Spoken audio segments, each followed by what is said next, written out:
Welcome student, मैं हूं Tande sir technical channel में आपका स्वागत है। डियर फ्रेंड, आज हम लेकर एक और टॉपिक आपके सामने आए हैं और आज हम इलेक्ट्रिकल ट्रांसफार्मर की बात करेंगे। तो इलेक्ट्रिकल पावर ट्रांसफार्मर का स्पेशली यूज़ क्यों किया जाता है, इसका कंस्ट्रक्शन कैसा होता है, ये हम इसमें विस्तृत रूप से देखेंगे।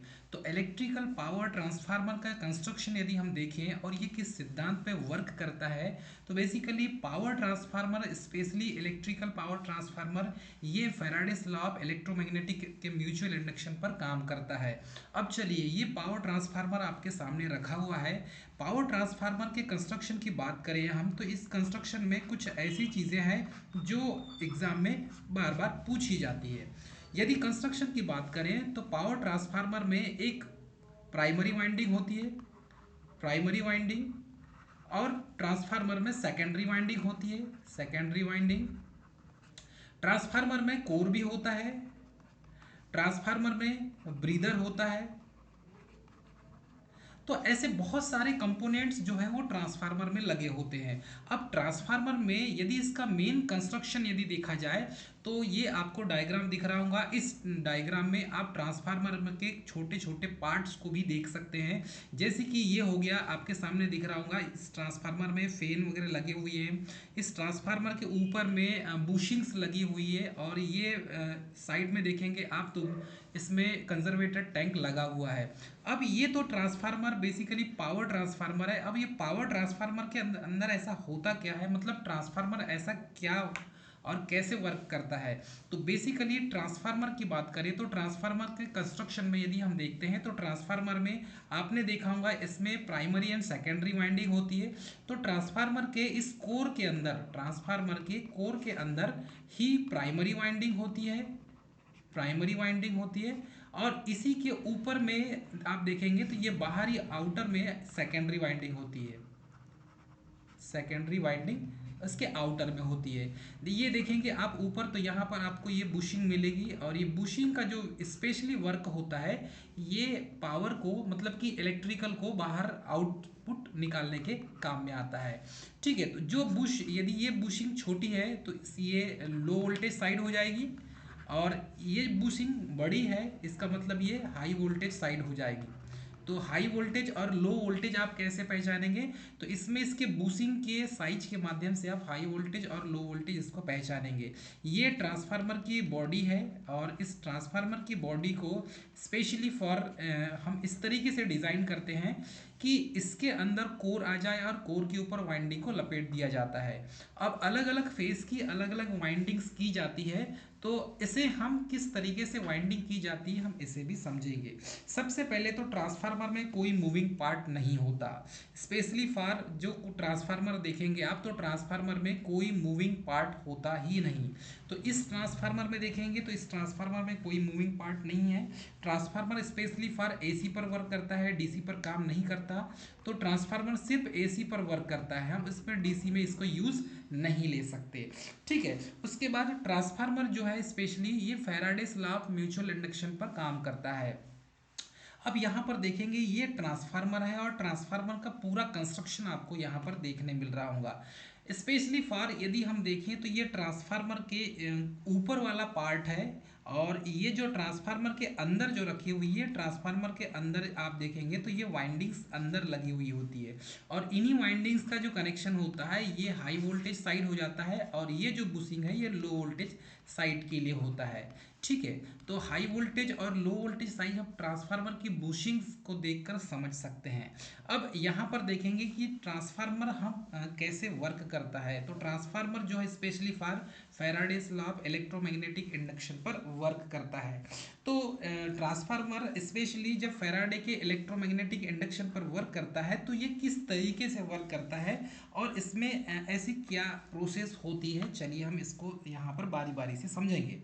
सबसे पहले तो म्यूचुअल इंडक्शन होता क्या है। म्यूचुअल इंडक्शन, म्यूचुअल इंडक्शन ये अन्योन प्रेरण होता है, और अन्योन प्रेरण का एक सिद्धांत है जो डॉक्टर माइकल फैराडे ने दिया है। तो इसमें ये म्यूचुअल इंडक्शन जो है ट्रांसफार्मर का, इसमें ये नियम है, यदि किसी वायर में हम जब एसी सप्लाई देते हैं तो उसके चारों ओर इलेक्ट्रोमैग्नेटिक फोर्स इंड्यूस्ड होता है। तो जब भी किसी कंडक्टर में हम सप्लाई करें, ये कोई एक कंडक्टर है, इसको इस कंडक्टर में यदि हम सप्लाई देते हैं तो इसके चारों ओर मैग्नेटिक फील्ड क्रिएट होता है। तो यही मैग्नेटिक फील्ड जो है इलेक्ट्रोमोटिव फोर्स के रूप में होता है। तो यही मैग्नेटिक फील्ड इलेक्ट्रोमोटिव फोर्स के रूप में होता है, इलेक्ट्रोमोटिव फोर्स के रूप में होता है। अब ये जो कंडक्टर है, इस कंडक्टर में जब हम एसी करंट फ्लो करते हैं तो इसके चारों ओर रोटेटिंग, आपने देखा होगा इस कंडक्टर के चारों ओर मैग्नेटिक फील्ड क्रिएट हो गया है और यही इलेक्ट्रोमोटिव फोर्स है। तो जब इसमें यही फोर्स क्या करते हैं, आसपास इसके जो आसपास है वो मैग्नेटिक फील्ड को जनरेट करते हैं। तो ये जो फोर्स है इलेक्ट्रोमोटिव फोर्स, यही इस कंडक्टर के आसपास मैग्नेटिक फोर्स को जनरेट करते हैं, मैग्नेटिक फील्ड को जनरेट करते हैं और यही मैग्नेटिक फील्ड कहलाता है। इसे ही हम मैग्नेटिक फील्ड भी कहते हैं और यही मैग्नेटिक फोर्स मैग्नेटिक फील्ड को, उसके फ्लक्स को सेटअप करता है। यही मैग्नेटिक फील्ड एक्चुअल में बाई डायरेक्शनल होता है। ये जो मैग्नेटिक फील्ड होता है, यही मैग्नेटिक फील्ड बाई डायरेक्शनल होता है। मैग्नेटिक फील्ड बाई डायरेक्शनल होता है। अब बाई डायरेक्शनल कैसे होता है इसे देखेंगे। ये बाई डायरेक्शनल होता कैसे है, देखिए हम जब कंडक्टर में एसी सप्लाई देते हैं तो एसी सप्लाई जब दिया जाता है तो कंडक्टर का जो साइनसोइडल वेव फॉर्म है, जब एसी सप्लाई दिया जाता है तो एसी सप्लाई देने पर कंडक्टर का जो मैक्सिमम मान होता है, यदि करंट का यहाँ पर देखेंगे IM करंट का मैक्सिमम वैल्यू यहाँ पर दिया हुआ है, तो यहाँ से लेकर यहाँ तक चलने पर इस कंडक्टर के इस दिशा में मैग्नेटिक फील्ड का मान मैक्सिमम होगा। ठीक है, आप इसे ऐसा समझ सकते हैं। चलिए यहाँ पर जैसे हमने देखा कि ये एक वेव फॉर्म है, एसी की वेव फॉर्म है, एसी की वेव फॉर्म है और एसी की जो वेव फॉर्म होती है वो साइनसोइडल होती है। तो जब एसी की वेव फॉर्म यहाँ जीरो से स्टार्ट होती है और इस पॉइंट पर जब मैक्सिमम होती है, इसमें देख सकते हैं आप IM का मान मैक्सिमम होगा, तो उस समय मैग्नेटिक फ्लक्स का मान अधिकतम होगा, या ये बोल सकते हैं मैग्नेटिक फ्लक्स मैक्सिमम होगा। उस समय मैग्नेटिक फ्लक्स मैक्सिमम होगा और जैसे ही इस पॉइंट से ये वेव जैसी जैसी डाउन होते जाएगी तो उस समय जब ये जीरो हो जाएगी, मतलब 180 डिग्री चल जाएगी, तो उस समय मैग्नेटिक फ्लक्स का जो मान है वो मिनिमम हो जाएगा। ठीक है, अब यही मैग्नेटिक फ्लक्स का जो साइज है, ये साइज छोटा हो जाएगा, छोटा हो जाएगा। तो होता यहाँ पर यह है कि जब एसी की वेव फॉर्म उसका मान अधिकतम होता है, उस समय मैग्नेटिक फ्लक्स का डायमीटर जो है इसका साइज अधिकतम होता है, मैक्सिमम होता है। और जैसे ही मैग्नेटिक फ्लक्स इसमें एसी का जो मान है वो कम होते जाता है, मतलब ये वेव फॉर्म कम होती है तो इसमें फ्लक्स का साइज भी कम हो जाता है। और जैसे ही निगेटिव वेव फॉर्म चलती है तो निगेटिव वेव फॉर्म में इसके फ्लक्स का जो डायरेक्शन है, ये फ्लक्स का डायरेक्शन चेंज हो जाता है और फ्लक्स का डायरेक्शन इस तरीके से चेंज हो जाएगा कि ये इसके अपोजिट डायरेक्शन में आ जाएगा। इस समय भी मैग्नेटिक फ्लक्स का जो साइज है वो मैक्सिमम रहेगा और जैसे यहाँ से इस पॉइंट पर जीरो में पहुँचेगा ये, तो इस फ्लक्स का साइज मिनिमम हो जाएगा, मतलब छोटा हो जाएगा। तो इस तरीके से हाफ साइकिल पॉजिटिव में फ्लक्स का मान अधिकतम होता है और उसके बाद जीरो हो जाता है। फिर नेगेटिव हाफ साइकिल में यहाँ पर फ्लक्स का मान अधिकतम होता है और फिर जीरो हो जाता है। तो इस तरीके से ये जो फ्लक्स है इस कंडक्टर के चारों ओर अपने रोटेशन को बाई डायरेक्शनल होने के कारण अपने रोटेशन को चेंज करते जाते हैं। अब यहाँ पर देखेंगे म्यूचुअल इंडक्शन होता कैसे है। चलिए इसे समझने के लिए हम इस डायग्राम को समझ सकते हैं डियर फ्रेंड। इस कंडक्टर में ये एक कॉइल है और इस कॉइल में जब एसी सप्लाई दिया जाता है, इस कॉइल में जब हम एसी सप्लाई देते हैं तो एसी सप्लाई देने पर इस कॉइल के ये दोनों टर्मिनल में है और इस दोनों टर्मिनल में जब हम एसी सप्लाई देंगे तो इसके चारों ओर बाई डायरेक्शनल, मतलब इसके चारों ओर मैग्नेटिक फील्ड क्रिएट हो जाएगा, क्योंकि नियम ये कहता है कि जब किसी कंडक्टर में एसी सप्लाई दिया जाता है तो उसके चारों ओर मैग्नेटिक फ्लक्स क्रिएट हो जाता है और यही मैग्नेटिक फ्लक्स जैसे जैसे पॉजिटिव हाफ साइकिल और नेगेटिव हाफ साइकिल चेंज होती है तो फ्लक्स के रोटेशन का डायरेक्शन भी चेंज होते जाता है और उसका साइज भी कम ज़्यादा होते जाता है। तो यहाँ पर नियम यही है म्यूचुअल इंडक्शन का, जब किसी कंडक्टर में एसी सप्लाई दिया जाता है तो उस कंडक्टर के चारों ओर मैग्नेटिक फ्लक्स क्रिएट हो जाता है। तो यहाँ पर इसके चारों ओर मैग्नेटिक फ्लक्स क्रिएट हो गया, फ्लक्स फाई सेटअप हो गया। अब इसके पास में किसी दूसरी वाइंडिंग को लेकर आया जाता है तो इसमें फ्लक्स के कटने के कारण इस कॉइल में भी ईएमएफ जनरेट होने लगता है। तो इस कॉइल में ईएमएफ जनरेट किस वजह से होता है, तो ये म्यूचुअल इंडक्शन के कारण होता है। तो फैराडे का म्यूचुअल इंडक्शन जो नियम है यही है, यदि इस कॉइल के आसपास में मानकर चलिए इस कॉइल में एसी सप्लाई देते हैं तो इसके चारों मैग्नेटिक फील्ड इंड्यूस्ड होता है और इस मैग्नेटिक फील्ड में इसके पोल जो है वो आपस में बदलते रहते हैं। हाफ साइकिल पॉजिटिव के समय में ये जो पोल है यहाँ पर एन होगा तो यहाँ पर एस होगा, और जब निगेटिव हाफ साइकिल चलेंगे आप तो नेगेटिव हाफ साइकिल में इसका पोल चेंज हो जाएगा। जो पोल ऊपर एन था वो नीचे एस हो जाएगा और जो एस था वो एन हो जाएगा। तो इस तरीके से ये जो मैग्नेटिक फ्लक्स है इसके रोटेशन का डायरेक्शन भी चेंज हो जाता है, रोटेशन का डायरेक्शन भी चेंज हो जाता है और इस तरीके से इसके पास में रखी हुई जो कॉइल है उसमें ईएमएफ प्रोड्यूस होने लगता है। मतलब इस सेकेंडरी कॉइल में अब ये इसे बोलेंगे हम कि ये ट्रांसफार्मर की एक प्राइमरी को वाइंडिंग हो गई, प्राइमरी वाइंडिंग हो गई, और ये ट्रांसफार्मर की सेकेंडरी वाइंडिंग हो गई, इसे कहेंगे हम सेकेंडरी वाइंडिंग। तो जब किसी ट्रांसफार्मर की प्राइमरी वाइंडिंग में एसी सप्लाई दिया जाता है तो उसके चारों ओर मैग्नेटिक फील्ड क्रिएट होती है और उसके पोल समय के अनुसार मतलब कि वेव फॉर्म के अकॉर्डिंग, टाइम के अकॉर्डिंग चेंज होते जाते हैं। और जब वेव फॉर्म चेंज होते होते हैं तो इस कॉइल के आसपास यदि रखी हुई सेम दूसरी कॉइल यदि होगी तो उसमें मैग्नेटिक फील्ड जो है उसके लाइन दूसरे कॉइल को कट करेगा, और जब दूसरे कॉइल को कट करेगा तो इससे इस कॉइल में भी वोल्टेज जनरेट या ईएमएफ जनरेट होने लगेगा, है ना, जिससे इस कॉइल में भी एक वोल्टेज जनरेट होता है और इसे ही हम ईएमएफ कहते हैं, जिसे इस इलेक्ट्रोमोटिव फोर्स कहा जाता है। तो यहाँ पर कॉइल स्टेटिकली रूप से उपस्थित है, उसमें कोई मूविंग पार्ट नहीं है। इसका मतलब ये होता है कि वोल्टेज का दूसरा नाम ही इलेक्ट्रोमोटिव फोर्स होता है, एक चीज़ याद रखेंगे।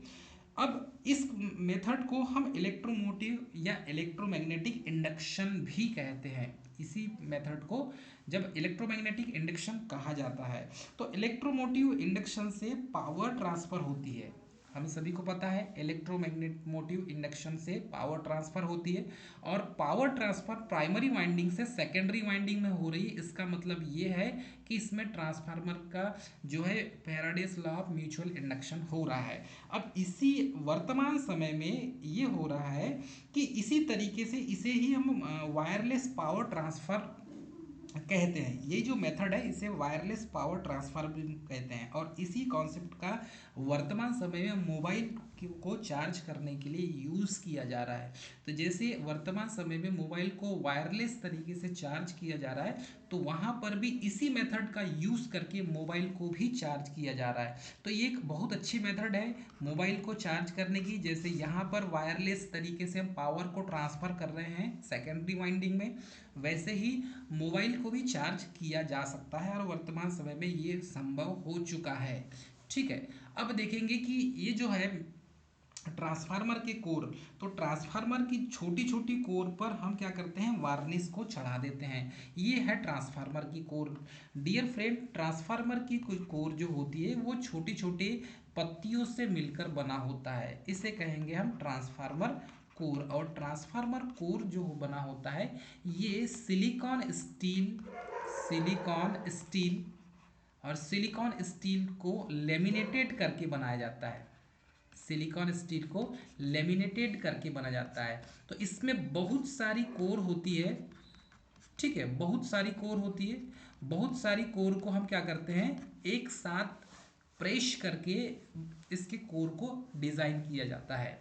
अब ये ट्रांसफार्मर की जो कोर होती है ये सिलिकॉन स्टील की ही क्यों बनाई जाती है, तो लॉसेस को रिड्यूस करने के लिए, लॉसेस को कम करने के लिए हम ट्रांसफार्मर की जो कोर होती है, इस कोर को हम सिलिकॉन स्टील का बनाकर लेमिनेटेड कर देते हैं।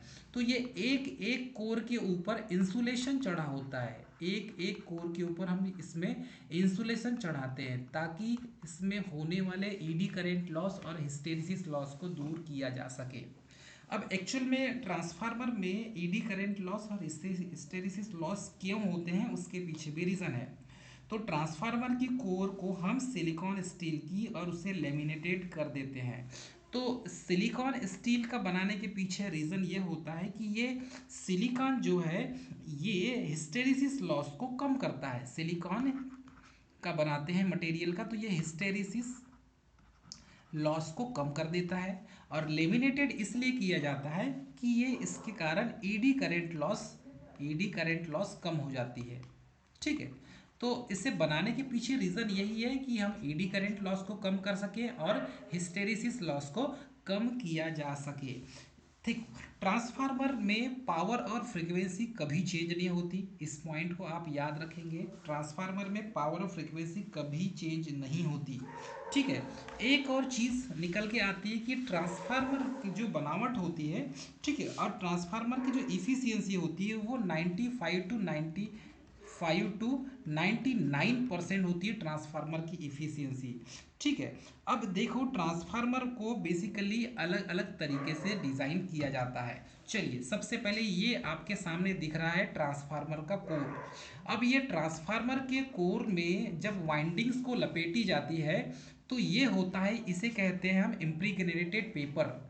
इससे कहा जाता है इम्प्रीग्नेटेड पेपर। ये इम्प्रीग्नेटेड पेपर इसलिए लगाया जाता है कि ये जो ट्रांसफार्मर की कोर है, ट्रांसफार्मर की कोर और ट्रांसफार्मर की कोर के ऊपर जब वाइंडिंग्स को लपेटी जाती है तो वाइंडिंग को लपेटने के पहले इम्प्रीग्नेट पेपर, जिसे हम इम्प्रीग्नेटेड पेपर कहते हैं, इम्प्रीग्नेटेड पेपर लगाया जाता है।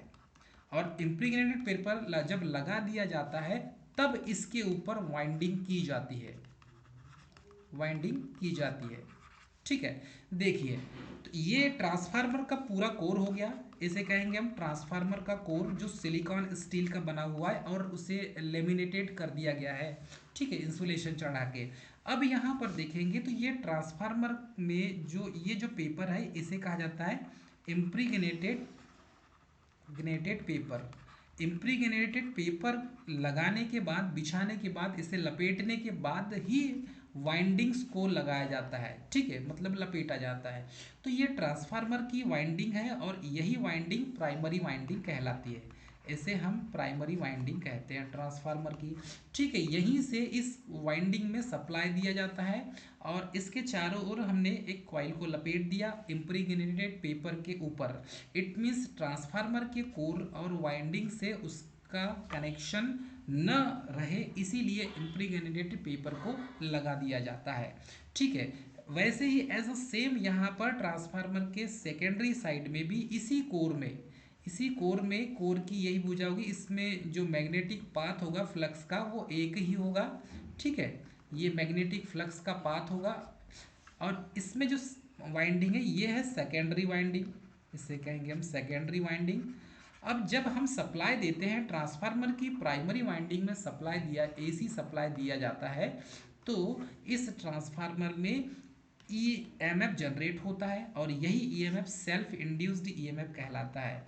इसमें सेल्फ इंड्यूस्ड ईएमएफ उत्पन्न होता है और यही सेल्फ इंड्यूस्ड ईएमएफ, इसका जो फार्मूला है specially E L is equal to minus L D I upon D T, ये इसका फार्मूला है।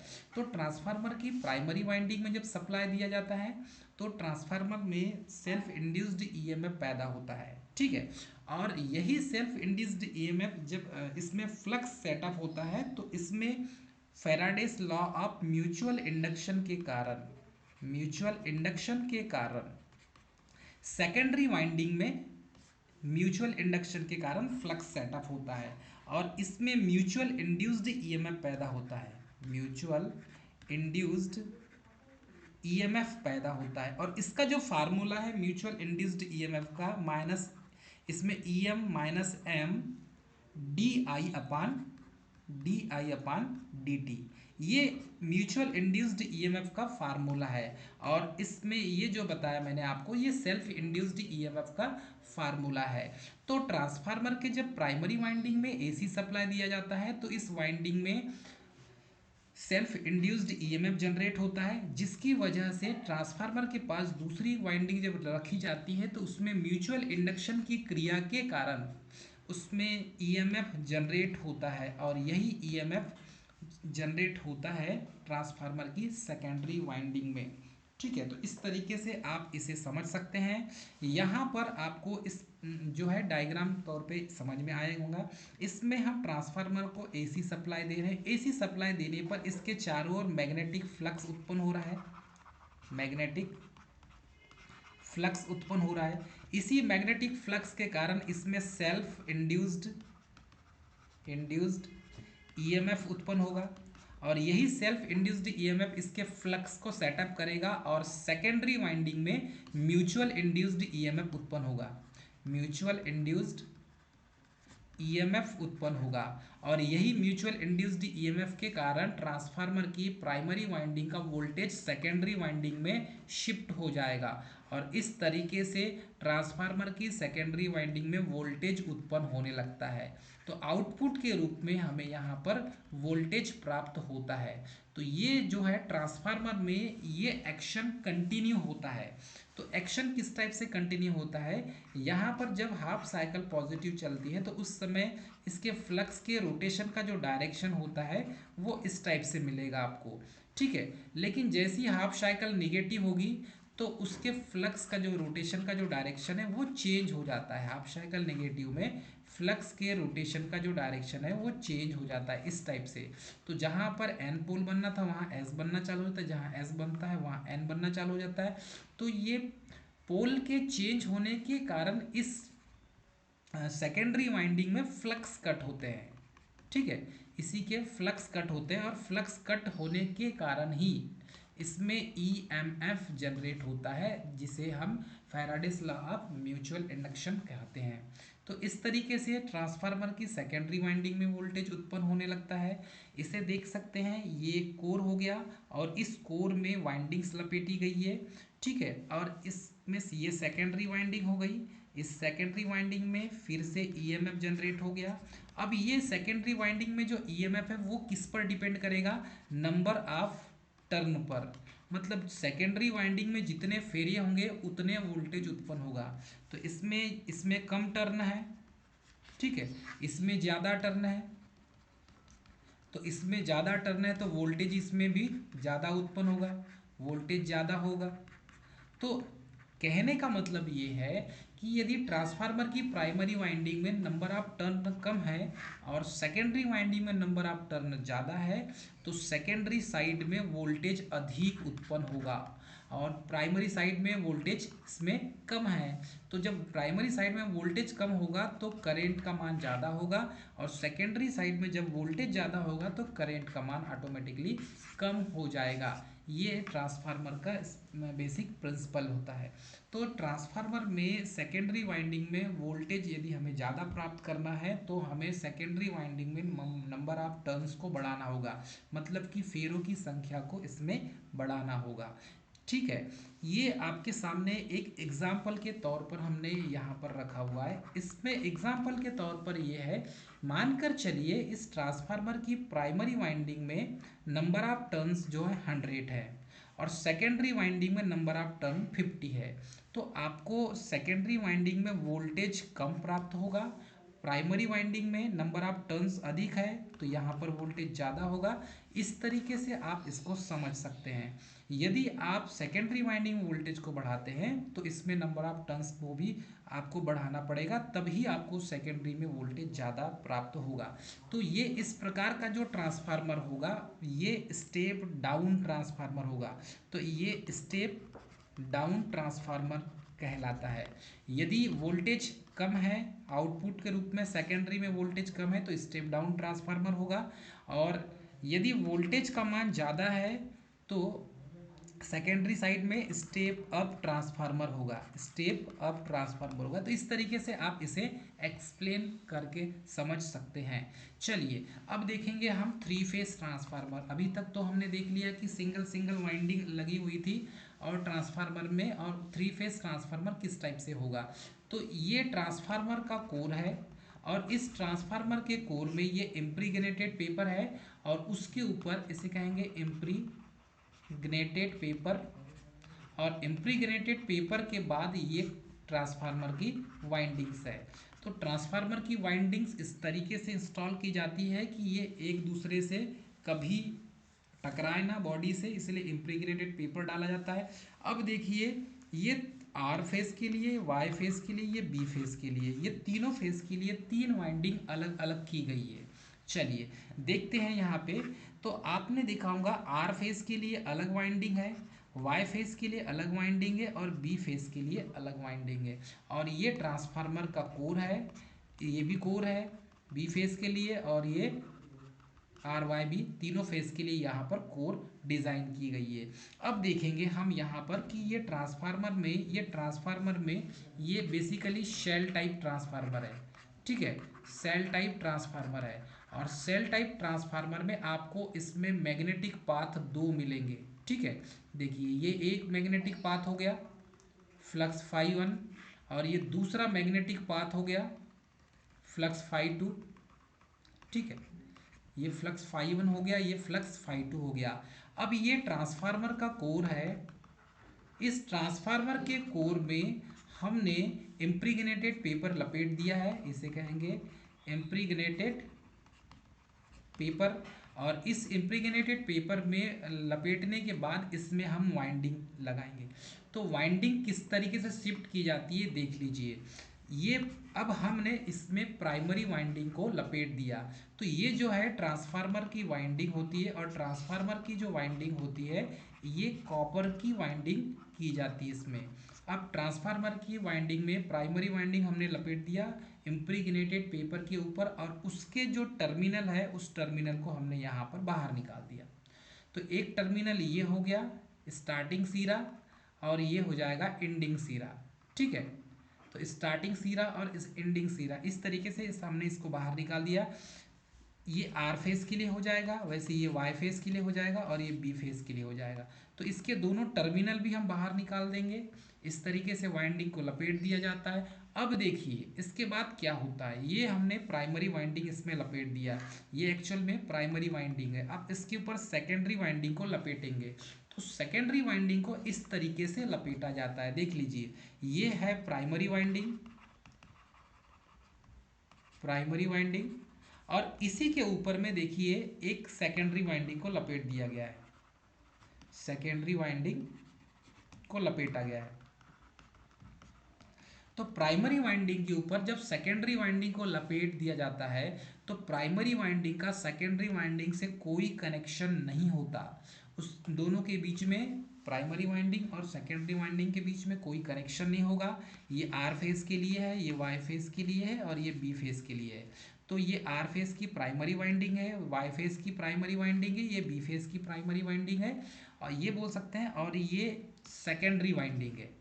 ठीक है, आर फेस की सेकेंडरी वाइंडिंग, वाई फेस की सेकेंडरी वाइंडिंग है, और बी फेस की सेकेंडरी वाइंडिंग है। अब इस तरीके से इसका जो टर्मिनल है वो बाहर निकाली जाता है। अब ये जो टर्मिनल हम आपको दिखा रहे हैं ये टर्मिनल सेकेंडरी वाइंडिंग की टर्मिनल है, सेकेंडरी वाइंडिंग की टर्मिनल है। ठीक है, अब सेकेंडरी वाइंडिंग की टर्मिनल को हमने बाहर निकाल लिया, स्टार्टिंग सिरा और एंडिंग सिरा, स्टार्टिंग सिरा और एंडिंग सिरा। इस तरीके से ट्रांसफार्मर की प्राइमरी वाइंडिंग के ऊपर ही सेकेंडरी वाइंडिंग को लपेटा गया है। और इसमें जो मैग्नेटिक पाथ होगा वो दो होंगे, दो मैग्नेटिक पाथ फाई वन और इसमें फाई टू। तो ये दो मैग्नेटिक पाथ इसमें होंगे। अब देख लीजिए इसको स्पष्ट तरीके से आपको दिख रहा होगा। हमने सबसे पहले अंदर प्राइमरी वाइंडिंग किया है, प्राइमरी वाइंडिंग हमने अंदर किया, और इसके ऊपर में सेकेंडरी वाइंडिंग किया है। ठीक है, और दोनों एक दूसरे से कनेक्टेड नहीं है। ठीक है, उसके टर्मिनल अलग निकाल लिए गए हैं, प्राइमरी के और सेकेंडरी वाइंडिंग के टर्मिनल अलग निकाल लिए गए हैं। तो ये जो पॉइंट दिख रहा है आपको, ये पॉइंट सेकेंडरी वाइंडिंग का टर्मिनल है, ये पॉइंट जो है सेकेंडरी वाइंडिंग का टर्मिनल है। और ये आर फेस के लिए है, ये वाई फेस के लिए है, ये बी फेस के लिए है। ट्रांसफार्मर की खासियत ये होती है कि ये पावर और फ्रीक्वेंसी को कभी चेंज नहीं करता, सिर्फ वोल्टेज और करंट को बढ़ाया या घटाया इससे जा सकता है। अब देख लीजिए, ये वाइंडिंग को अब सीधे हम ट्रांसफार्मर के टैंक के अंदर डालेंगे। ठीक है, तो जैसे ही हम ट्रांसफार्मर के टैंक के अंदर डालते हैं, तो ट्रांसफार्मर के टैंक के अंदर डालने के बाद में इसको ऊपर से पैक कर दिया जाता है। चलिए, अब देखिए, इस ट्रांसफार्मर के टैंक के अंदर हमने इस वाइंडिंग को डाल दिया और इसको हमने पैक कर दिया। अब होता यूं है कि ये ट्रांसफार्मर का जो कोर है इसका, इस कोर में हम इसको ऑयल के अंदर इसको डुबा दिया जाता है। तो ऑयल के अंदर जब डूब जाता है, तब ये ट्रांसफार्मर जो है कंप्लीट हो जाता है। अब देखिए, स्पेशली पावर ट्रांसफार्मर का यूज़ कहाँ किया जाता है। पावर ट्रांसफार्मर का यूज़ स्पेशली जनरेशन स्टेशन में किया जाता है। ठीक है, पावर ट्रांसफार्मर का यूज़ हम स्पेशली कहाँ करते हैं, तो पावर ट्रांसफार्मर का यूज़ हम जनरेशन प्लांट में करते हैं। ठीक है, जनरेशन प्लांट में करते हैं, ट्रांसमिशन में भी करते हैं और डिस्ट्रीब्यूशन में भी करते हैं। लेकिन हम यदि देखें तो पावर ट्रांसफार्मर का यूज़ सबसे ज़्यादा जनरेशन प्लांट में ही करते हैं। तो पावर ट्रांसफार्मर की रेटिंग क्या होती है, पहले इसको देख लीजिए। जो 200 केवीए के ऊपर वाले ट्रांसफार्मर होते हैं वो पावर ट्रांसफार्मर कहलाते हैं।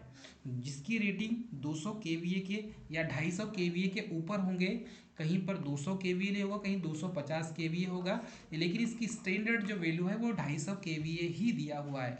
तो ऐसा ट्रांसफार्मर जिसकी रेटिंग 250 केवीए हो वो पावर ट्रांसफार्मर कहलाएगा। और ये जनरेशन सब स्टेशन में सबसे ज़्यादा यूज़ किया जाता है। तो ये जनरेशन प्लांट है, ये जो है जनरेशन प्लांट है, और जनरेशन प्लांट में सबसे ज़्यादा ट्रांसफार्मर का यूज़ किया जाता है। ये आपको चिमनी दिख रही होंगी। ठीक है, ये चिमनी और ये रूम होंगे। यहाँ पर जो है जनरेटर लगा हुआ है और यहाँ पर ट्रांसफार्मर भी लगा हुआ है। ये इंडोर टाइप का है ट्रांसफार्मर।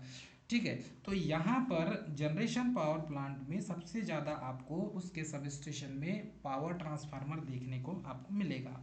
इसकी इफ़िशियंसी 100% होती है, फुल लोड पर मैक्सिमम इफ़िशियंसी होती है पावर ट्रांसफार्मर की, और मैक्सिमम टाइम ये जो है फुल लोड की कंडीशन में होता है। ठीक, देख लीजिए, ये जो ट्रांसफार्मर है इसको ऊपर से हमने पैक कर दिया है। अब इसके अंदर वाइंडिंग्स लगी हुई है, ये इसकी बुशिंग है, हाई वोल्टेज साइड की बुशिंग है, और ये लो वोल्टेज की साइड की बुशिंग है। अब यहाँ पर देखेंगे तो इस तरीके से आप इसको समझ सकते हैं। ये बुशिंग आपको दिख रही है और ये लो वोल्टेज साइड की बुशिंग दिख रही है। ये कंजर्वेटर टैंक है, और यहाँ पर देखेंगे तो यही है आपके सामने, इसे कहते हैं बकहोल्स रिले। बकहोल्स रिले, तो बकहोल्स रिले ये इंटरनल फॉल्ट को डिटेक्ट करता है। बकहोल्स रिले का काम होता है कि इंटरनल फॉल्ट को डिटेक्ट करे। तो ट्रांसफार्मर का जो हाई वोल्टेज साइड होता है, एचवी साइड, इसमें वोल्टेज का मान आपको ज़्यादा मिलेगा, और लो वोल्टेज साइड में इसमें वोल्टेज का मान आपको कम मिलेगा। तो ट्रांसफार्मर की खासियत यही होती है कि ये वोल्टेज को बढ़ाकर या घटाकर दे सकता है, इसकी क्वालिटी यही होती है। चलिए, एक और पार्ट है यहाँ पर आपको देखने मिल रहा होगा, ये नीला कलर का जो है ये ब्रीदर है, इसे कहते हैं ब्रीदर। ठीक है, इसे कहते हैं हम ब्रीदर, और ब्रीदर का काम जो है वो ब्रीदिंग करने का काम होता है। ये एक प्रकार का श्वसन करने का काम करता है। ट्रांसफार्मर को ऑक्सीजन जैसे ह्यूमन बॉडी को चाहिए, वैसे ही ट्रांसफार्मर को भी एयर के लिए, बाहर कूलिंग एयर के लिए, ट्रांसफार्मर को ठंडा रखने के लिए ब्रीदर यूज़ किया जाता है। और इसमें जो है सिलिका जेल भरा होता है, इसलिए इसका कलर जो है वो नीला है। यहाँ पर देख रहे होंगे उसको, ट्रांसफार्मर को ठंडा रखने के लिए, इसे ठंडा रखने के लिए यहाँ पर रेडिएटर फैन लगे हुए हैं। तो ये भाग जो है वो रेडिएटर का है, और रेडिएटर का उसके साथ में फैन भी लगे हुए हैं। तो ये फैन है, अपेक्षाकृत बहुत बड़े साइज के होते हैं। ये ट्रांसफार्मर के ऑयल को कूलिंग करने का काम करते हैं। ठीक है, ये आप इस तरीके से इसके पूरे पार्ट्स को और देख सकते हैं। इसे कहते हैं रेडिएटर, और रेडिएटर का काम होता है इनसे transformer oil transformer oil circulate होती है और ऑयल को ठंडा करने के लिए इसका यूज़ किया जाता है। और इसको इसके जो रेडिएटर होते हैं इसमें साइड में फेन लगे हुए हैं, इसे कहा जाता है डक्ट फेन या ड्राफ्ट फेन। इस फेन की सहायता से ऑयल को और आसानी से ठंडा किया जा सकता है। ठीक है, चलिए अब देखेंगे तो ये जो दिख रहा होगा आपको, इसे कहते हैं conservator tank. Conservator tank conservator tank जो है अपने आप में ये भी बहुत अच्छा बेस्ड होता है। एग्जाम्पल रूप से हम देखें तो कंजर्वेटर जो टैंक है आपने देखा होगा ट्रांसफार्मर के मेन टैंक से ही जुड़ा होता है। कंजर्वेटर टैंक ट्रांसफार्मर के मेन टैंक से ही जुड़ा होता है और कंजर्वेटर टैंक का जो है अपना एक काम है। चलिए इसको थोड़ा सा जो है ब्रीफिंग में हम समझ लेते हैं ताकि आपके और अच्छे से समझ में आ जाए। ट्रांसफार्मर में ऑयल का यूज़ किया जाता है। ट्रांसफार्मर को कूलिंग करने के लिए ट्रांसफार्मर ऑयल का यूज़ किया जाता है। तो कूलिंग के लिए जो ट्रांसफार्मर ऑयल यूज़ करते हैं वो सिंथेटिक ऑयल होता है। ठीक है, एक होता है कूलिंग पर्पस के लिए यूज़ करते हैं ट्रांसफार्मर के ऑयल को, और दूसरा इंसुलेशन प्रोवाइड करने के लिए।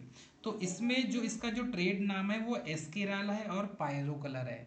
तो ट्रांसफार्मर का जो ऑयल होता है, ट्रांसफार्मर का ऑयल एस्केराल होता है, एस्केराल, और दूसरा होता है पायरो कलर, पायरो कलर।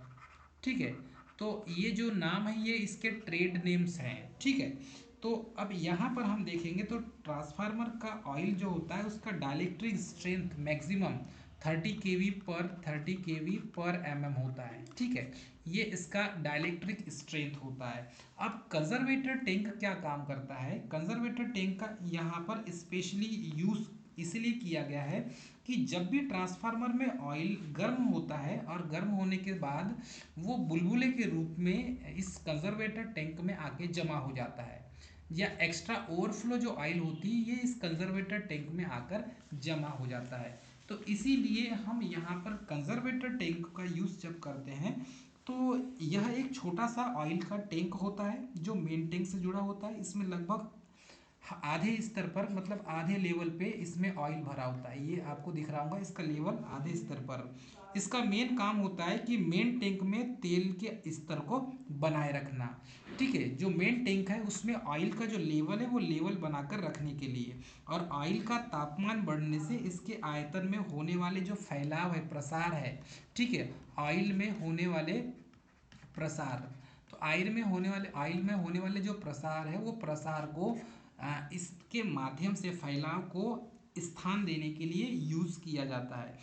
इसमें एक्सपेंशन जो है वो टैंक भी का इसको एक्सपेंशन टैंक भी कहा जाता है। और जब तेल ठंडा होकर सिकुड़ता है तो उस समय कंजर्वेटर टैंक मेन टैंक की जो है ऑयल की पूर्ति को करता है, और वाइंडिंग में जो हीट उत्पन्न हो रही है उसके कारण तेल का टेम्परेचर लगभग हम देखेंगे तो 20 डिग्री सेल्सियस से लगभग 95 डिग्री सेल्सियस तक टेम्परेचर हो जाता है। क्योंकि वाइंडिंग गर्म होगी तो वाइंडिंग गर्म होने के साथ में ऑयल भी गर्म होता है, और ऑयल गर्म होने के कारण उसमें लगभग 95 डिग्री सेल्सियस तक का जो है टेम्परेचर राइज होता है। और उसी टेम्परेचर को मेंटेन करने के लिए और उसी टेम्परेचर में ऑयल को जमा करने के लिए कंजर्वेटर टैंक का यूज़ किया जाता है। ठीक है, अब यहाँ पर आपने देखा होगा ये कुछ इस टाइप से डायग्राम दिख रहा है, और इसे कहा जाता है बखोल्स रिले। बखोल्स रिले बखोल्स रिले का जो काम है ये फॉल्ट को डिटेक्ट करके, सेंस करके ट्रांसफार्मर को एक सेफ्टी प्रोवाइड करता है। तो ट्रांसफार्मर में आंतरिक दोष उत्पन्न होने पर यह अलार्म को बजाकर, ठीक है, सूचना देता है और सीधे ही ट्रांसफार्मर में होने वाले फॉल्ट से उसको अलग कर देता है। तो ये एक प्रकार का प्रोटेक्टिव डिवाइस ही है। रिले का काम ही है फॉल्ट को सेंस करना और सर्किट को ट्रिप कर देना। यह ऑटोमेटिक जो है सर्किट ब्रेकर की तरह कार्य करता है। इसके अंदर ऐसा मैकेनिज्म होता है कि ये ऑटोमेटिक काम करता है। ठीक है, ऑटोमेटिक काम करता है। इसका वर्क जो है ये ऑटोमेटिक वर्क का है बकोल्स रिले का। इसमें आप देखेंगे तो इसमें कुछ चीज़ें आपको समझ में आएगी। Buchholz relay specially for 500 KVA की रेटिंग तक के ट्रांसफार्मर में यूज किया जाता है। इसका जो यूज है ये 500 केवीए के ट्रांसफार्मर में ही यूज किया जाता है, छोटे ट्रांसफार्मर में यूज नहीं किया जाता। 500 केवीए के ऊपर वाले जो ट्रांसफार्मर है उसी में बकहोल्स रिले का यूज किया जाता है। इस पॉइंट को आप नोट करेंगे। उसके बाद ये एक्चुअल में ये जो रिले है ये गैस ऑपरेटेड रिले है। इस रिले को हम यूज करते हैं तो ये रिले एक्चुअल में गैस ऑपरेटेड रिले कहलाता है, गैस ऑपरेटेड रिले। और ये जो गैस ऑपरेटेड रिले है या एक्चुएटेड रिले इसे कहा जाता है। फॉल्ट प्रोटेक्शन क्या होता है कि इसमें आल जितने भी इंटरनल फॉल्ट होंगे वो प्रोटेक्शन में इसको ये प्रोटेक्शन प्रोवाइड करता है। ट्रांसफार्मर के अंदर जितने भी इंटरनल फॉल्ट हैं, इंटरनल फॉल्ट, तो इंटरनल फॉल्ट में ये प्रोटेक्शन प्रोवाइड करता है ट्रांसफार्मर को। ठीक है, सिर्फ इंटरनल फॉल्ट में ही प्रोटेक्शन प्रोवाइड करता है, एक्सटर्नल फॉल्ट में प्रोटेक्शन प्रोवाइड नहीं करता। ठीक है, इसमें क्या होता है कि इसमें स्विच होते हैं, इसमें एक अलार्म स्विच होता है और दूसरा ट्रिप स्विच होता है। यहाँ पर देखेंगे तो यहाँ पर देखने मिलेगा आपको सबसे ऊपर में, यहाँ पर ये जो मिलेगा आपको ये है एक मरकरी, इसे कहा जाता है मरकरी, ये मरकरी स्विच होता है। तो मरकरी इसमें भरा हुआ है, यहाँ पर एक दो कॉन्टेक्ट होंगे ट्रिप सर्किट के, तो इसमें सबसे ऊपर होता है मरकरी। ठीक है, और मरकरी की दो फ्लोट होते हैं इसमें, इसमें एक्चुअल में मरकरी के दो फ्लोट होते हैं, एक अलार्म स्विच होता है और एक ट्रिप स्विच होता है। इसमें इसमें जो स्विच होंगे, स्विच एक स्विच होता है अलार्म स्विच, अलार्म स्विच, और एक होता है ट्रिप स्विच। तो अलार्म स्विच और ट्रिप स्विच दो स्विच होते हैं इसमें। तो इसमें दो फ्लोट होते हैं, ये एक फ्लोट है फ्लोट 1 और ये है सेकेंड में फ्लोट 2। ठीक है, इनका बड़ा अलग अलग काम है। किस टाइप से ये वर्क करते हैं मैं इसका जो है पूरी मेथड आपको बताऊंगा। क्या होता है इसमें अलार्म जो स्विच होता है, जब वाइंडिंग का इंसुलेशन फॉल्ट होता है, अलार्म स्विच कब बजता है जब वाइंडिंग का इंसुलेशन फॉल्ट होता है, तो लीकेज करंट के कारण उसमें हीट उत्पन्न होती है। तो यहाँ पर क्या है, ऑयल भरा हुआ है और ऑयल में हीट उत्पन्न होती है। तो लीकेज करंट के कारण ऑयल में हीट उत्पन्न होती है, उष्मा उत्पन्न होती है, जिससे ऑयल का जो है डीकम्पोजिशन होने लगता है। तो ऑयल का जब डीकम्पोजिशन होता है तो ऑयल के डीकम्पोजिशन के कारण इसमें हाइड्रोजन के बुलबुले निकलने लगते हैं। इसमें जो ऑयल है इस ऑयल में हाइड्रोजन के बुलबुले निकलने लगते हैं। तो हाइड्रोजन के बुलबुले इसमें बनने लगते हैं। और इस समय जो है बुलबुले बनना जब स्टार्ट हो जाते हैं तो ऊपर की तरफ ये फ्लोट जाते हैं, ऊपर की ओर बुलबुले ऐसे तैरने लगते हैं। तो जब ऊपर की ओर बुलबुले तैरने लगते हैं तो ये अलार्म स्विच के ऊपर हाइड्रोजन के जब बुलबुले आ जाते हैं और जमा हो जाते हैं तो ये मरकरी स्विच को स्टार्ट कर देते हैं, मतलब मरकरी स्विच भी कांटेक्ट से जुड़ जाता है। अब मरकरी स्विच किस टाइप से होता है ये देख लीजिए। जब यहाँ पर आके हाइड्रोजन के बुलबुले जमा हो जाएंगे तो इन दोनों के बीच में कांटेक्ट बन जाएगा, और जब इन दोनों के बीच में कांटेक्ट बन जाएगा तो ये अलार्म बजना चालू हो जाएगा। तो यहाँ पर होता यूँ है कि ये जो मरकरी स्विच है ये मरकरी स्विच स्टार्ट हो जाता है, फलस्वरूप अलार्म स्विच स्टार्ट जो है शॉर्ट सर्किट हो जाता है और इसके कारण अलार्म बजने लगता है। तो ये जो मरकरी है, मरकरी, ये मरकरी एज अ स्विच का काम करती है यहाँ पे, क्योंकि हाइड्रोजन के बुलबुले यहाँ पर हाइड्रोजन H2 के बुलबुले आकर जमा हो जाते हैं। ठीक है, उसके बुलबुले आकर जमा हो जाते हैं। तो जब ये जमा हो जाएंगे तो इसके कारण ये मरकरी जो है इससे कांटेक्ट हो जाता है और इसके कारण ये शॉर्ट सर्किट हो जाता है और इसका जो है अलार्म स्विच ऑन हो जाता है। ठीक है, ये तो हो गया शॉर्ट सर्किट का, मतलब कि ये बोल सकते हैं ये हो जाएगा अलार्म सर्किट का, अलार्म सर्किट। ठीक है, जो शॉर्ट सर्किट हो चुका है और आपका जो है अलार्म स्विच ऑन हो गया है। अब यहाँ पर देखेंगे तो यहाँ पर एक ट्रिप स्विच होता है, ये है trip switch. Trip switch Buchholz relay main tank और कंजर्वेटर टैंक के बीच में लगा होता है। तो लेफ्ट साइड में मेन टैंक का कनेक्शन होता है, राइट साइड में कंजर्वेटर टैंक का कनेक्शन होता है। और ये जो डायग्राम दिख रहा है आपको, ये ट्रांसफार्मर के बकहोल्स रिले के अंदर का कंस्ट्रक्शन है। ठीक है।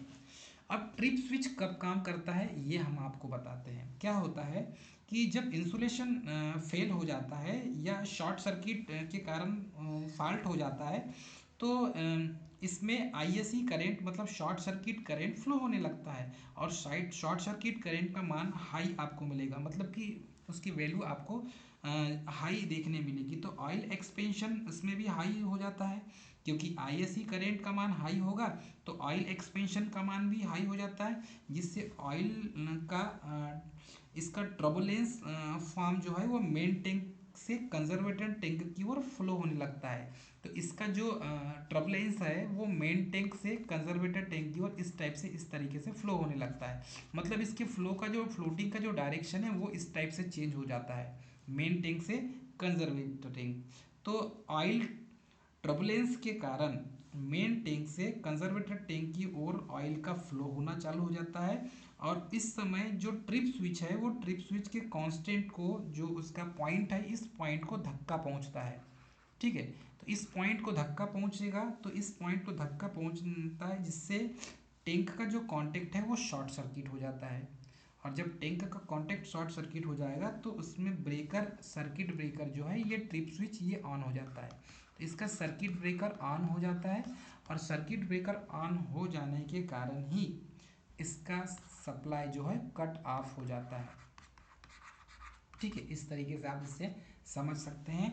तो जो बकहोल्स रिले है वो लगभग 500 केवीए के ऊपर वाले ट्रांसफार्मर में ही यूज़ किया जाता है, और छोटे ट्रांसफार्मर में बकहोल्स रिले का यूज़ नहीं किया जाता। ये इसकी फ्लोटिंग मरकरी स्विच है, आप देख सकते हैं ये इसके कॉन्टेक्ट हैं, और ये मरकरी स्विच होता है, ये मरकरी भरा हुआ है यहाँ पे। ठीक है, ये फ्लोट करता है और इस कांटेक्ट से टकरा जाता है, जिसकी वजह से सर्किट ट्रिप हो जाती है, और स्पेशली फॉर इंटरनल फॉल्ट के लिए ही इसका यूज़ किया जाता है। ठीक है, तो ये मरकरी है, मरकरी आपको दिख रही होंगी, ये मरकरी स्विच होती है, और ये अलार्म स्विच के रूप में, ट्रिप स्विच के रूप में काम की इसमें यूज़ होती है। ठीक है, ये इसका डायग्राम है, आप देख सकते हैं। ये जो है ये प्रेशर गेज है, और ये प्रेशर गेज ट्रांसफार्मर के अंदर का प्रेशर बताता है। ठीक है, इसे कहा जाता है प्रेशर गेज। और प्रेशर गेज का काम होता है कि ट्रांसफार्मर के अंदर का प्रेशर बताए। ठीक है, यहाँ पर देखने मिल रहा होगा, ये है बकहोल्स रिले। बकहोल्स रिले, इसे ही बकहोल्स रिले कहते हैं। और ये जो बकहोल्स रिले है स्पेशली ये मेन टैंक और ये जो दिख रहा है आपको कंजर्वेटर टैंक, इन दोनों के बीच में लगा हुआ है। आई होप आपको डायग्राम से समझ में आ रहा होगा। बकहोल्स रिले इंटरनल फॉल्ट के लिए ही यूज़ किया जाता है, और लगभग 500 केवीए से ऊपर वाले ट्रांसफार्मर में ही यूज़ किया जाता है। ठीक है, तो ये इसका फ्लोटिंग का डायग्राम है। ट्रांसफार्मर आप देखेंगे तो ट्रांसफार्मर के एक साइड में सर्किट ब्रेकर लगा होता है, और फिर उसके पहले आपको लाइटनिंग अरेस्टर मिलेगा, लाइटनिंग अरेस्टर। ठीक है, तो ट्रांसफार्मर के राइट साइड या सेकेंडरी साइड या प्राइमरी साइड आपको लाइटनिंग अरेस्टर और ट्रांसफार्मर का सर्किट ब्रेकर साथ में आपको जरूर मिलेगा, क्योंकि ट्रांसफार्मर को यदि आपको शट डाउन करना है तो सर्किट ब्रेकर मेन रोल अदा करता है, और उसके पहले लो रिलेक्टेंस वाला लाइटनिंग अरेस्टर आपको, लो रेजिस्टेंस वाला लाइटनिंग अरेस्टर आपको प्राप्त होगा। ठीक है, तो इस तरीके से ट्रांसफार्मर में आपको देखने मिलेगा कि ये जब सीधे यहाँ पर आपने देखा होगा आर वाई बी के 3 फेस हो गए, ये आर वाई बी और एक हो जाएगा न्यूट्रल।